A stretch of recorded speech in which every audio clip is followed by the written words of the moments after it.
the misappropriation of votes and voter lists to the Election Commission of India, and whatever happened in Madhepura and the Bangalore Central State, we have presented to the Election Commission a press meet.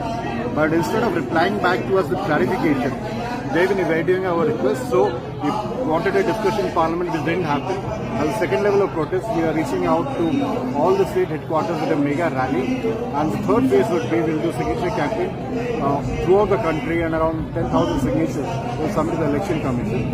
This is mainly, we are protesting the SIR in Riyadh, and we want to ensure that the Election Commission, they come back clean on the voter list and who are voting, and there is no compromise of the Election Commission as an institute, and the sanctity of democracy and voting should be maintained. Okay, sir, one more last question. Yes, even though the BJP have a full majority here in the state, so why can't form the government? If you have any comment on that, sir?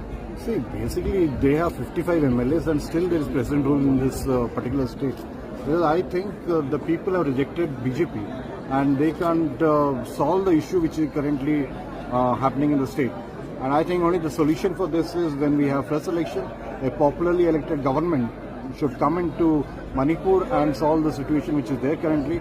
And I think this is very, very sad and unfortunate. Even after having such a majority, they are not able to form a government. They should immediately call for first election.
Bali Sangham Bali Sinhala